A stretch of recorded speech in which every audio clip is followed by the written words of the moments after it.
lo que es tanto el sistema como lo que vienen siendo todo lo que es el mundo de la adopción cambió mucho para bien, bastante, pero sigue faltando y mucho. En mi opinión personal, yo creo que, como mencionaba antes, lo que se tiene que cambiar mucho son tal vez la mentalidad de las personas que trabajan en el sistema. No solo en el sistema, también obviamente en todos los procesos. Exacto, en todos los momentos procesos que abarca la adopción. Y también, por ejemplo, en que la misma sociedad cambie tal vez las miradas que tienen con el mundo de la adopción o con los mismos niños que están dentro de estas residencias, porque esto que mencionaba antes, hay muchos prejuicios con los chicos que viven en las residencias y también sigue siendo, es como también vulneramos a esos niños la misma sociedad, porque es una realidad también que somos una sociedad muy prejuiciosa, culturalmente somos una sociedad muy prejuiciosa. Entonces, estos niños cuando esto que vos decías, egresan tal vez a los 18 años, y ya viven con esa idea en la cabeza de que cualquier persona los va a mirar con desprecio. Y es duro pensar o salir a la calle y te digan que te ven, no sé, porque viviste en una residencia, en un hogar, piensan que por haber vivido en esa residencia o por tu pasado dictaminó, por ejemplo, un hecho de violencia, vos vas a ser igual a ese pasado. Como que ya por así decirlo, te dictaminan que tu pasado es lo que te va a dictaminar. Claro, para tus te futuros. marca. Exacto, y no es así. ¿A partir de qué edad vos comenzás a tener el primer contacto con Erika? Bueno, yo el vínculo con mi mamá lo generé recién a los 9 años y se dio mucho por esto del subtítulo de Ni víctima, porque a mí la residencia, el hogar, representaba como al principio un lugar seguro, como un lugar de paz, de estar lejos de esa violencia que yo sufrí por parte de mi padre. Pero con el pasar de los años, cuando yo ya fui entendiendo lo que era mi realidad, se transforma en miedos, inseguridades, en preguntas que te carcomen, por así decirlo, la cabeza. Y entonces mi acción, al ser un chico en ese entonces que tal vez que tenía mucha ansiedad, era estar fuera de la residencia, del hogar. Entonces cualquier actividad que se presentaba yo siempre levantaba la mano. Yo voy. Literalmente. Y en uno de estos casos yo iba a la escuela y veo que los chicos, en vez de después de regresar a sus casas, en mi caso era regresar a la residencia, se quedaban en la escuela haciendo una actividad de inglés, 2 horas más. Y esto cuando yo lo escucho es como que lo agarré y dije, bueno, si yo hago esto voy a estar 2 horas más fuera de la residencia. Claro. Y voy a estar con mis amigos. Entonces yo agarré esto y lo pregunté en ese entonces a mis compañeritos qué era inglés, porque yo no sabía nada de inglés. Claro, sí. A mí lo que te voy a decir con sinceridad era que lo que menos me interesaba en ese entonces era querer estudiar inglés, era estar el mayor tiempo posible fuera de la residencia. Claro, sí. Entonces se lo digo a la directora y le digo, mira, quiero estudiar un curso de inglés que dan en la escuela. La directora me menciona y digo, bueno, mira, no tenemos los fondos para poder pagarte lo que es el curso de inglés, pero te podemos buscar una persona que te apadrine, que te pague el curso de inglés. Y ahí entra mi mamá. Bien. Mi mamá en ese entonces es como que estaba ingresando en el mundo de la adopción. Empezaba a hacer donaciones, le habían mencionado de que, bueno, a ella le habían dicho que había un chico que quería estudiar inglés, en este caso, bueno, era yo, y entonces agarra y se ofrece a pagarme. Al principio no teníamos ningún vínculo, ella solamente me pagaba el curso de inglés.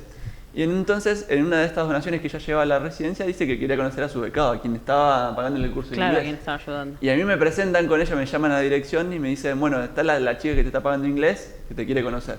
Mi acción fue ir, saludarla, darle un beso en el cachete, decirle gracias y salir corriendo. Esa fue mi acción de chico. Como el gran primer contacto. Exacto. Sí, Gran primer como a todo contacto. niño con Yo vergüenza le siempre pasaría. lo defino así, pero ella lo define de otro lado. Ella dice que quedó impactada y que quedó enamorada ya de por sí, como primero que mi mamá también, cuando ingresó al mundo de la adopción, tenía muchos prejuicios. Ella, por ejemplo, pensaba de que los chicos que estaban en las residencias eran niños huérfanos, que no tenían padres ni madres. Pero después cuando fue ingresando al mundo de la adopción, se enteró de muchas cosas. Y entonces cuando me conoció a mí, después quiso conocer sobre mi historia, que por qué yo estaba en la residencia. Porque, como te digo esto, ella siempre define que cuando me conoció, lo define como una mamá cuando le dan a su bebé en la sala de parto. Claro. Y dice que quedó completamente enamorada y que quedó, que no sabe definirlo en palabras, pero básicamente lo define como un momento mágico. Amor a primera vista. Exactamente, sí. Qué bueno. De hecho, bueno, pasa mucho eso que vos decís. Creo que también se romantiza demasiado lo que es la paternidad o la maternidad, y ahí es donde también tal vez mayormente yo creo que la sociedad se equivoca en romantizar lo que es la paternidad o maternidad. Sí. Llegan con una idea, por así decirlo, equivocada tal vez.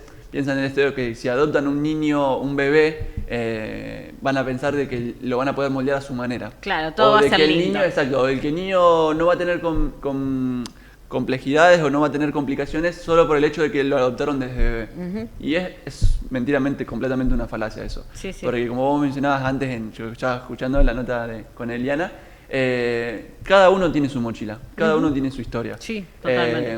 Vos podés adoptar a un bebé y aunque no parezca, pero uno siente cuando tal vez, y no lo estoy diciendo porque siente que tal vez no le contaron toda su historia, porque también he escuchado historias de padres que no se animan a decirle, tal vez, no pasa tanto ahora, pero sí pasaba antes. Sí, Esto de que la nunca le vergüenza de decían decir que era adoptado. Sí, sí, sí. Entonces, en el momento en que se enteran, muchos padres tienen el miedo de que si le cuentan lo que es su historia o acompañan lo que es la mochila de ese chico, piensan de que el niño lo va a dejar de querer solo por el hecho de que su historia tal vez no comparten sangre. Y es completamente una falacia. El niño, lo que yo digo en las residencias, lo único que desea y lo que quiere es dar amor y recibir amor. Entonces, yo lo que siempre digo con estos padres, es una realidad también que a los mismos padres el sistema, al ser tan burocrático, muchas veces le impide también ser padres, porque ya sea que los tiempos se ralentizan y esto a uno mismo, esto de qué pasa, lo lleva a un estado donde se termina rindiendo y cede a ese, digamos, a esa, tal vez ese peso que te ponen encima. Y entonces hay muchos, por así decirlo, ¿cómo decirlo? Complejidades para ser también obviamente padre, Sí. no solamente padre, sino también hijo. Totalmente. Y la realidad es que en realidad hoy en día adoptar es bastante, vamos a decirlo, no sé si queda mal que lo diga, pero es bastante sencillo. En el sentido que uno no hace falta que adopte, por ejemplo, antes, vos para adoptar tenías que adoptar sí o sí estando en pareja. Bien.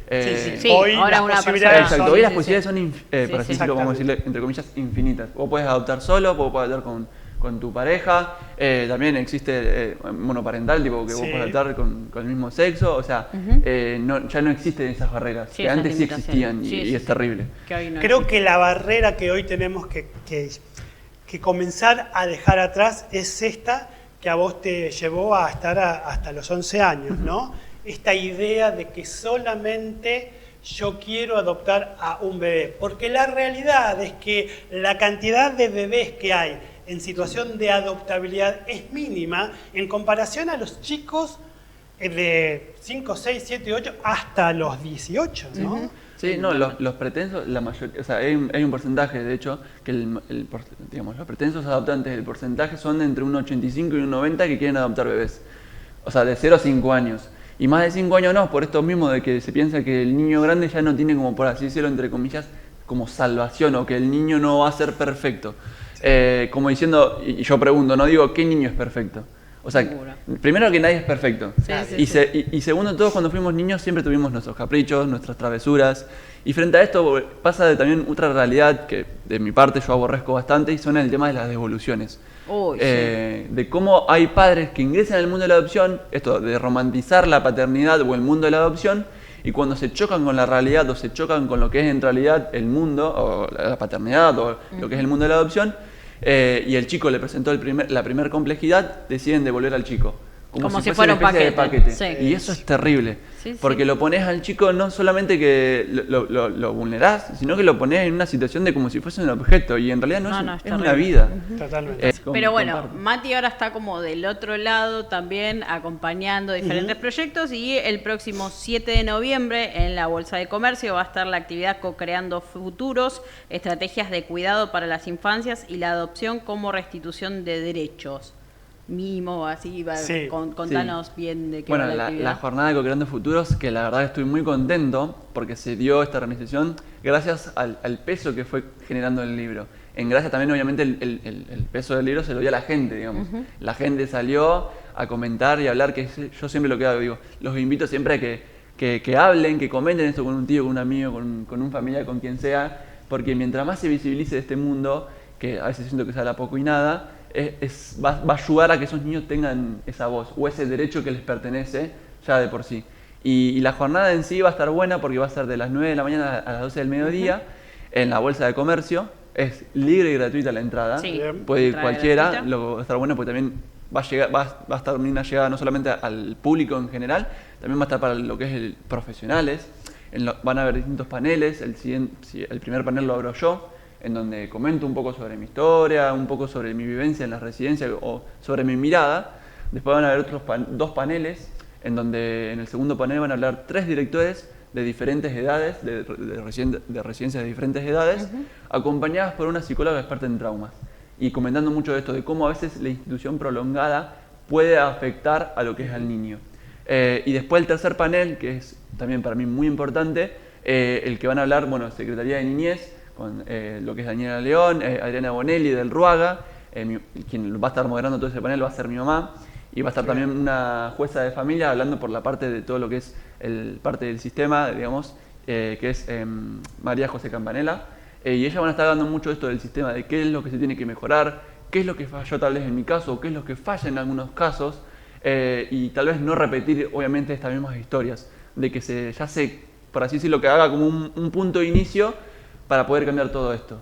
Y el cierre, que lo da también una persona también muy conocida, que seguramente lo conocen, es Marcelo Molina, que también da una obra y escribió un libro de Cuánto tiempo un tiempito. Él era un ex juez de familia, actualmente juez de cámara, y él va a dar el cierre. Y en todo lo que es la jornada se va a poder escanear un QR y uno va a ir poniendo palabras de lo que le pareció la jornada. Y Marcelo Molina va a hacer un juego con estas palabras y va a ir comentando sobre eso.